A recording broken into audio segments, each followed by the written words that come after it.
تحياتي لك أخ كريم وأخ عزيز، وهذه دعوة من إنسانة فاضلة يكمن النور في قلبها، وهي أقدم لها الشكر على أن أخذت بيداي وأدخلتني مكانكم وبستانكم معطر بالروحانيات. وأسأل الله العظيم رب العرش الكريم أن يسبل عليك من ستره ومن نعمه ومن فضله، وأن يربط على قلوبنا بنور الإيمان، ويصدقنا القول والعمل مرضاة لوجهه الكريم. تحياتي لحضرتك وتحياتي للإخوة والأخوات اللي موجودين معانا في نفس البستان. نسأل الله سبحانه وتعالى أن لا يكون في هذا جمعنا هذا شقيا ولا محروما، ويكون جمعنا جمعا مرحوما، وأن يتدلى علينا السكينة والرحمة، كما قال: ما من مجلس يذكر فيه اسم الله إلا وحفته الملائكة وتدلت عليه السكينة والرحمة. نسأل الله العظيم رب العرش الكريم أن يرزقنا قلبا خاشعا ولسانا ذاكرا وبدنا على البلاء صابرا. تحياتي لحضرتك، والشرف لي أخي العزيز أن أكون متواجد معكم في مكانكم. ولهذه المشاهد التي تطرح من قبلكم لو تأملنا بها ما غفلنا لحظة عن ذكر الله والثناء عليه بالحمد والشكر، في التفصيل والتنوير، وفي العطاء الكريم والحنان المنان، حينما يحتوي بني الإنسان يكرمه بكرمه ويرزقه من وسع من رزقه، وينبت من الأرض ما هو فيه نفع وفيه غذاء، ويمطر من السماء ماء يحيي بها أرض ميتة. فهذا قدرة الله سبحانه وتعالى وتودده لك يا ابن آدم، ومدى كرمه لك يا ابن آدم.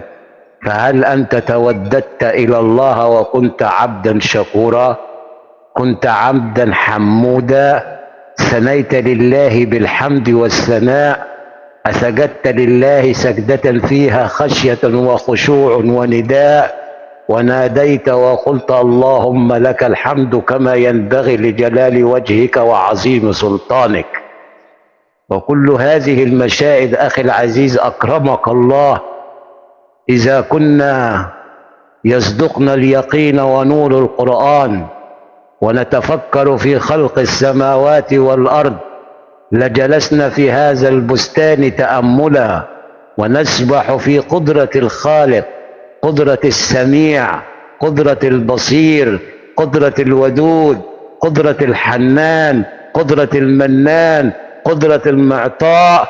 والله الذي لا إله إلا هو ما غفلنا لحظة عن الذكر والحمد والشكر وما نكفيك يا الله. وكفى أن نستذكر يوما إليه المرجع والمصير، ونخاف أن نكون من ضمن الذين قال فيهم الله: عبادي خيري إليهم نازل وشرهم إلي صاعد.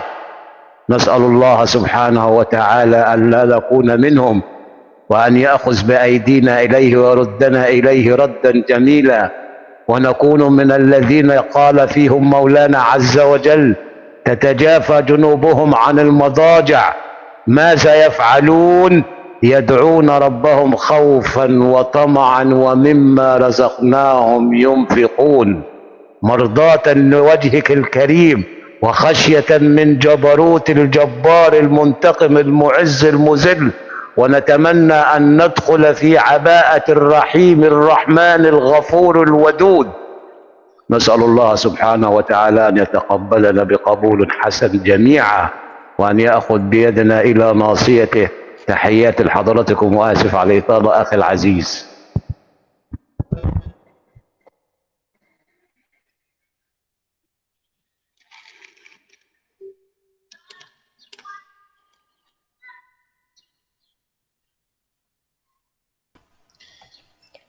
جزاك الله خيرا أستاذ أحمد، بارك الله فيك، شكرا جزيلا لك على الحضور ديال الطيب.